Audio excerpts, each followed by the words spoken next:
All right, everyone, can you hear me? We don't have an outlet out here, so this is my microphone.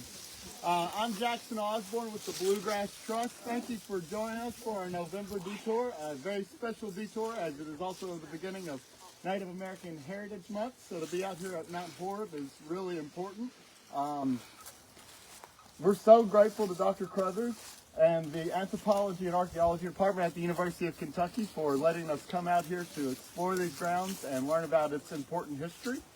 And also I'd like to just do a little bit of Bluegrass Trust catch-up stuff. We are actually in the middle of an advocacy campaign right now for the properties on East Maxwell. You've probably seen it on the news. If you haven't signed our petition yet to help save those properties, you can do so by going to our website, our social media, or talking to Dr. Zach Leonard, who is around here somewhere back there. There he is, wave. Yeah, he doesn't know that he just got it now.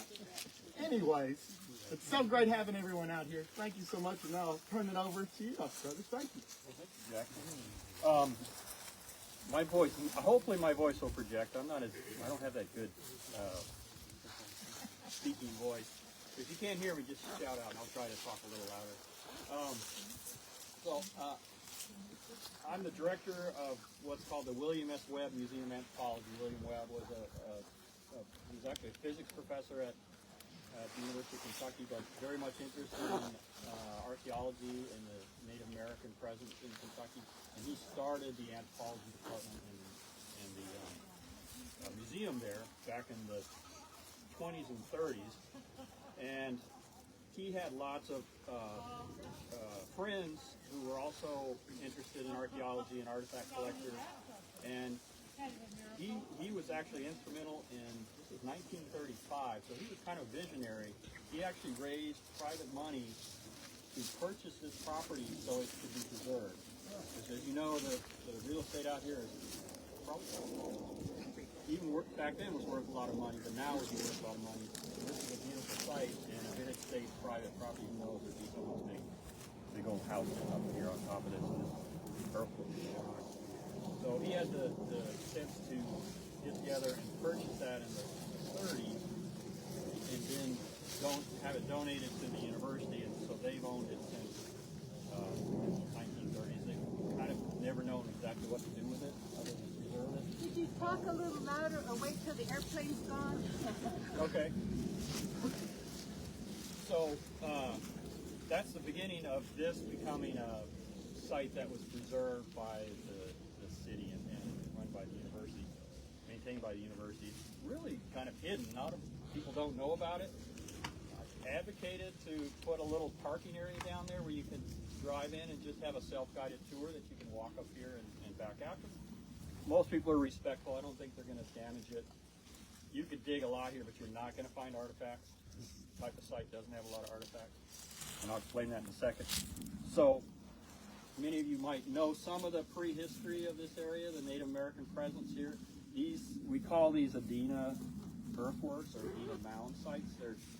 We usually say earthwork because they're always in lots of different shapes, and it's very similar to what you also see up in the Ohio Valley, known as Hopewell.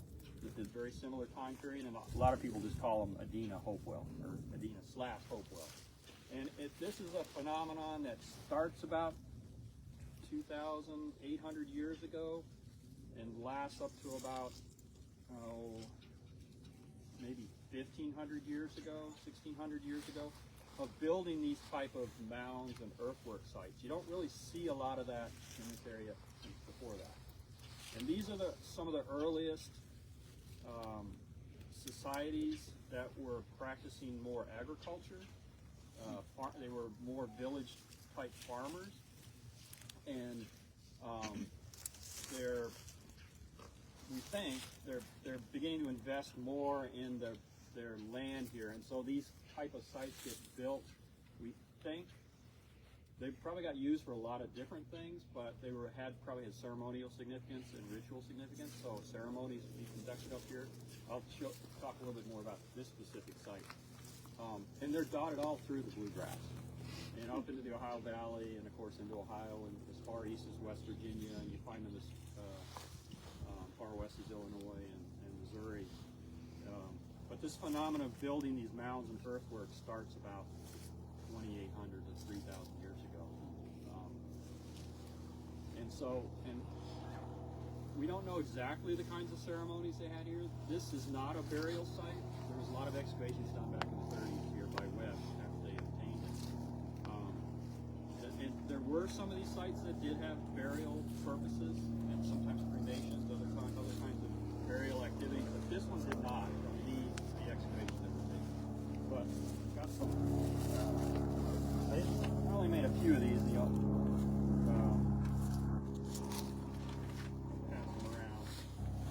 Spread them out among the here. There's two. One's it's called a LiDAR image of this area. Oh, And it might be hard to see in this light.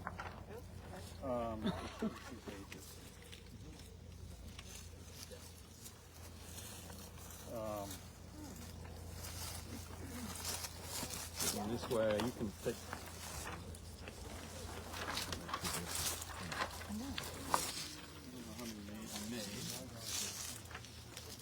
You're up front, you're more likely to Yeah, I can see the one you got over there. So if you look at the LiDAR image, you'll probably see, you can pick out where we are pretty easily, I hope. Looks like a big donut.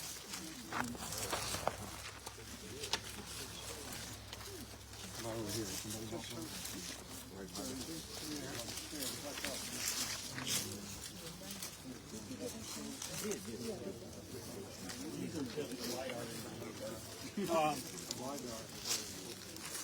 All right, so probably about the right. So that's the Elkhorn, back right over there. And then of course you can see where we're standing right now in this big earthwork. It shows up really well. But you go about from the earthwork, go about 7 o'clock. You see that little slight depression? Yeah. Right there? It's down near that little creek.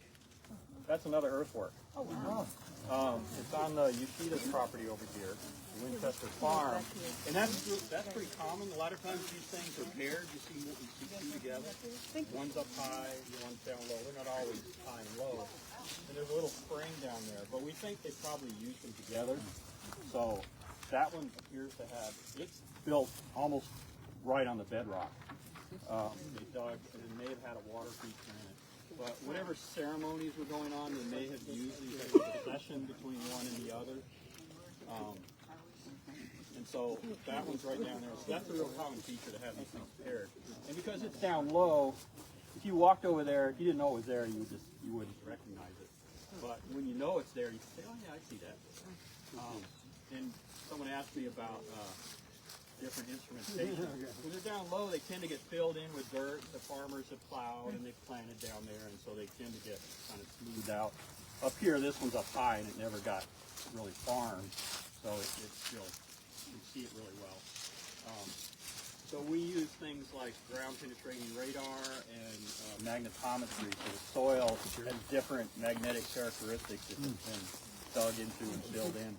And so we run those instruments, and we can see the ones sometimes where you walk across them, you can't see them anymore, so they kind of filled in, but you can see the changes in the dirt. So we use those instruments a lot to do that. Then, so you see Mount Horeb Road there in the middle in the big diagonal slash.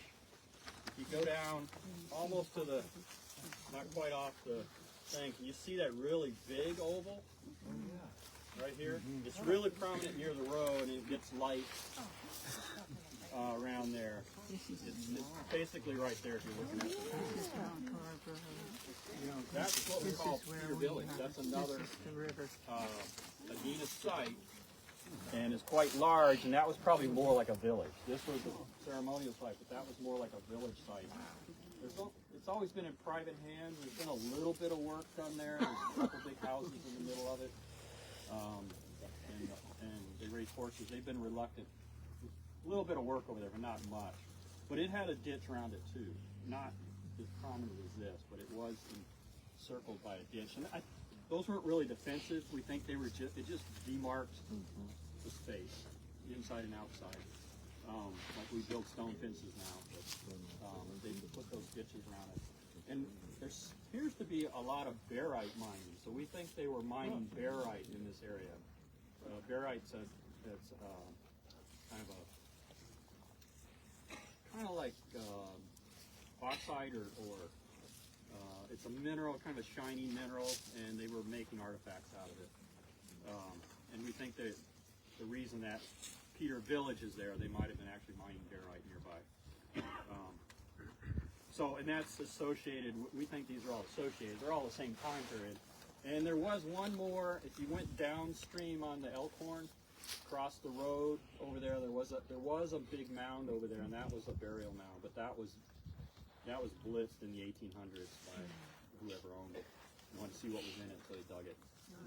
We don't really know much about that, other than there was a mound there. And I think there was one other site over there too. But anyway, so the landscape around here is just lots of these sites. They're rarely isolated. Most, especially where you have good water source or springs, you probably, if you have farms, I'm sure if you cultivate any, you see artifacts. And these are just one special type of site that are part of that Adena phenomenon, I guess you would call it. The second page there is a drawing of this mound and where they excavated. You can see the trenches.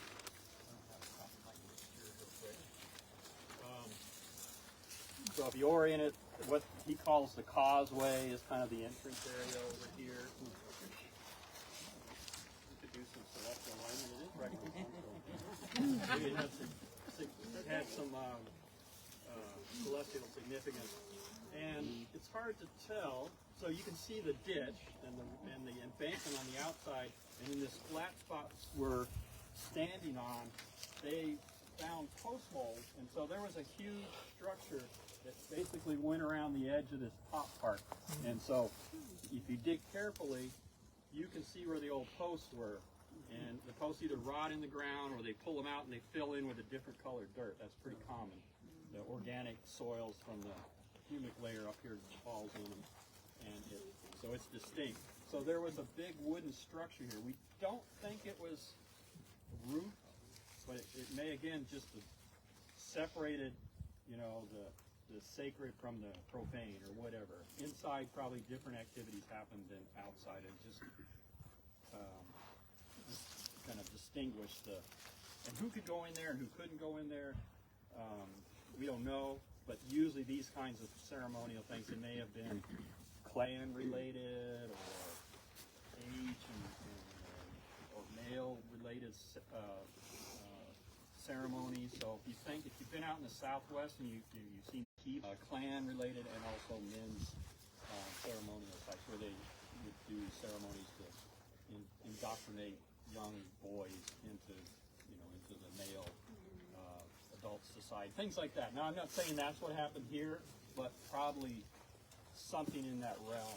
They used it as a ritual and ceremonial site and those things have kind of draw communities together and gives everyone a reason to belong to that community, like we have, today. All kinds of activities, the Sweet 16. Bar mitzvahs and all kinds of things that indoctrinate, not indoctrinate, that's going to be a bad word. Initiate, they're initiation ceremonies. And we have them for lots of reasons. So that's kind of the realm we think these sites were used for. And it was maintained and it could have changed over time too, but some evidence that they maintained the sites by clearing them out periodically, rebuilding them, maybe rebuilding the structure inside. And maybe that was part of it, the community building and constructing and building these things can have sometimes as important as actually the site itself, that community effort that bonds communities together. But anyway, that's what we know about it. We've have come back here. There's a student. He was an undergraduate at UK, and then he went on to get a PhD, and he did most of his PhD research on this site and the earthwork down on the Winchester farm, a little bit at Peter Village, and a number of other sites through the bluegrass. And he's written quite a bit. Most of it's above my head. You know, he's a new PhD, highfalutin stuff. So it's all in very, specialized archaeology journals. There is a, if you're interested in this time period or interested in anything about the archaeology of Kentucky, I brought this one because it's on the Adena, and it's produced by the Kentucky Archaeological Survey, which is located at Western Kentucky University. But they're nice overviews. They're written for the general public. Lots of illustrations, and so they have one on different time periods and different places. If you go on their website, KAS, Kentucky Archaeological Survey, I think some of these are even now, they've made, You can download them. Yeah. You don't have to, you can buy them for $5. I think there was a link on the Bluegrass Trust website, actually. Yeah, but there you go. But there's a lot of good, I used to have a bunch of these, but I've given away. This is one of the last few I have. But you can go on their website and get these, and they have them for all kinds of different topics. And they have other information on specific sites. Do we know the most recent tribal group that was here? We don't know, to be able to link them to a group we would recognize today, like the Shawnee or the Cherokee. We don't, it's far enough back in time that's hard to do.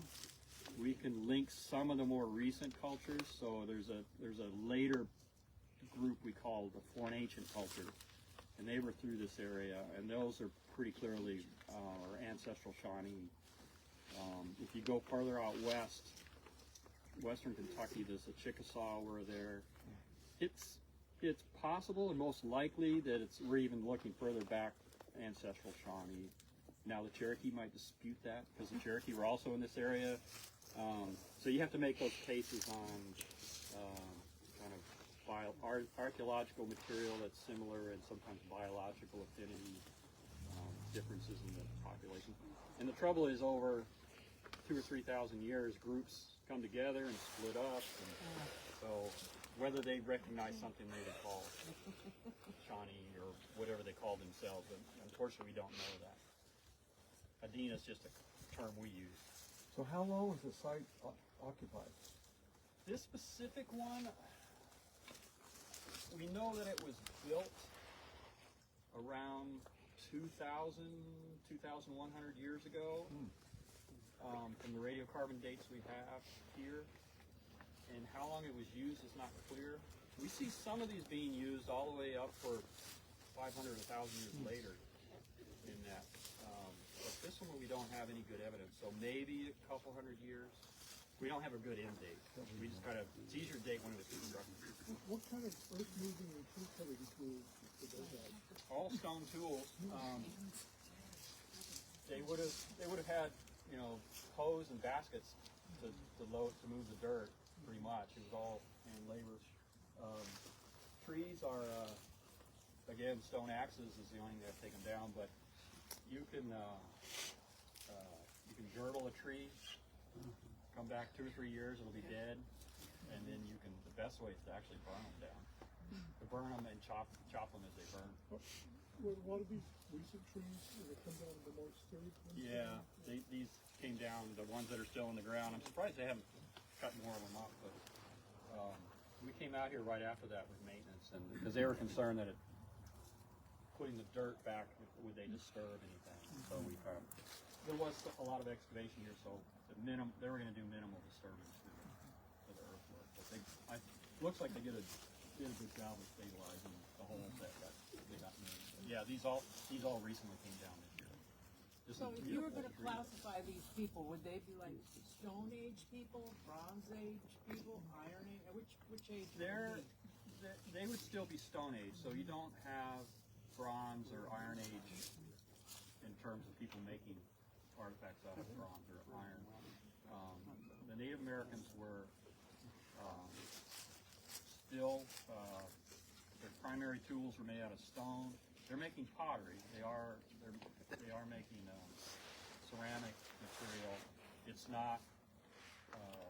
There's a big change from wheel-thrown pottery. So the really nice stuff that's real thin, those are made on wheels. They had a technique they called coil. They made long ribbons of clay and just made coils of them and smeared them over. But they are making pottery. They are farmers. They're growing a lot of native crops here, native plants. This is before corn. We think of Native Americans as primarily growing corn and squash and maybe beans. That's much later. That's those Mississippian or late prehistoric or ancient people up about 1,000 years ago. They started doing that. This is 2,500 to 3,000 years ago. They're growing sunflower, a plant called marsh elder or sumpweed, which is a lot like sunflower, has a seed kernel. Another plant called goosefoot or Chenopodium. You think of it maybe as a barnyard weed, pigweed is sometimes called.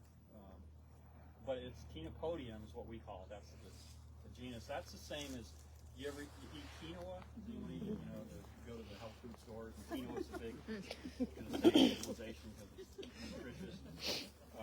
That's what Chenopodium is. So they were growing different. The quinoa we buy is stuff from South America now, but the native people here were also growing. We don't know what they called it. Quinoa. That was the Chenopodium. That's where the name comes from. Another one called maygrass or canary grass, which is another seed. These are all either starchy seeds or oily seeds, and they're very nutritious. And they grew those for several hundred years. Yeah, they would have been here year-round. No, probably not. There might have been some that did move, but they were, like Peter Village would have been more like a residence with structures and stuff, earth and wood structures. So what are the chances that the gates will be open in the future? Because I've been by many times and it's always very clear they control that it's it. very locked up. And what are the chances of getting together with someone to make it open? Yeah, I've had those discussions with them, and they seem kind of open to it, but then this is low in their priority. I think they're concerned about probably liability and things like that. Who's the they? University of Kentucky, they own this university. Yeah, I didn't know who. Yeah. Could they maybe do something where it's like, I don't know, open it like at set times, the weekends through the summer from, 10 to 5. You would hope. I think it's just having staff. Who are they going to staff it with? Things like that. So. But that's why you come to Bluegrass Trust deTour. Yeah. I mean, I've known about this for like 40 years. Yeah, they have not made it easy to come out here, as No. Jackson knows. We started. Good thing he started 2 months ago. And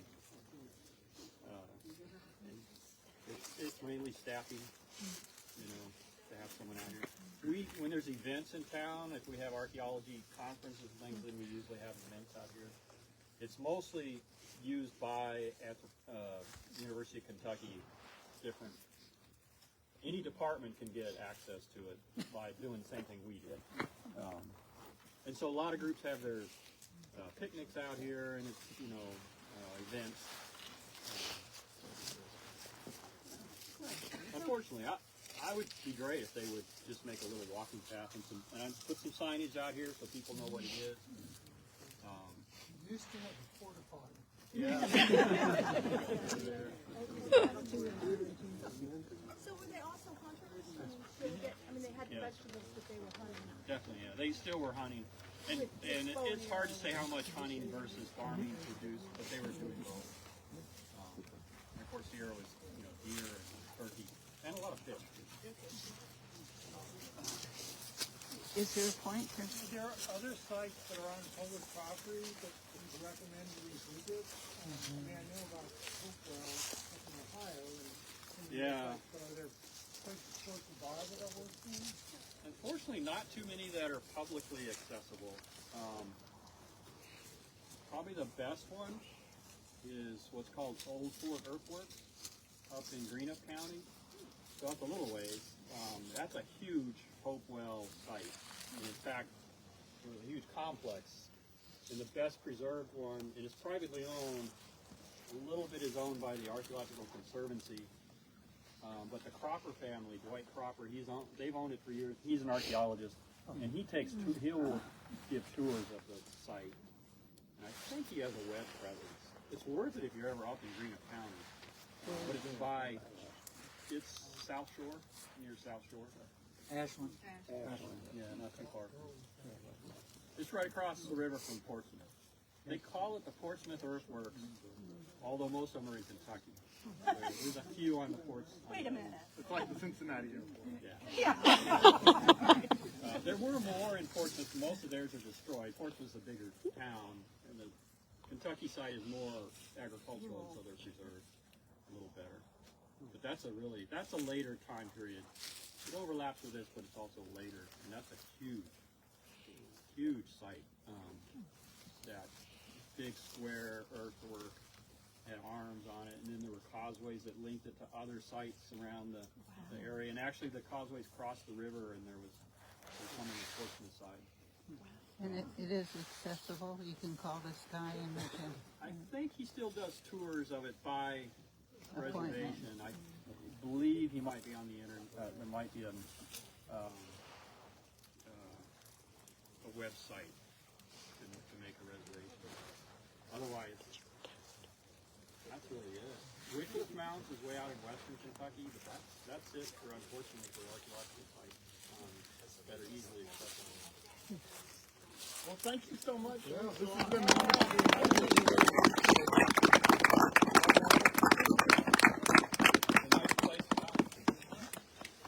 Are you a member of the archaeology department? I'm a member of several different organizations. The biggest one is called the Society for American Archaeology. So you're not teaching it. I do teach some, but it's not my main job. My main job is the director of the museum. You want to talk to the We have camera? all the archaeological collections from the state, not all of them, but the majority of them. And so a lot of it is research-based.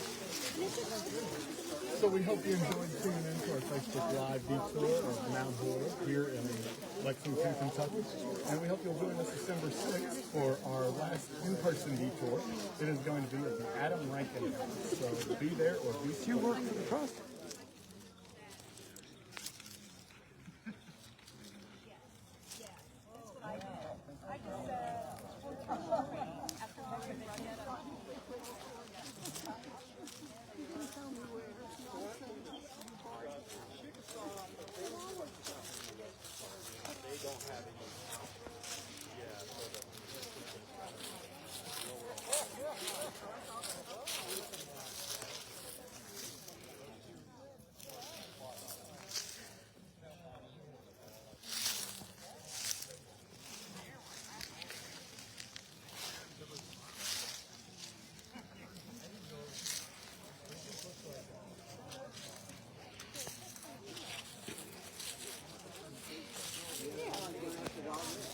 Yeah, a little bit, not quite as long.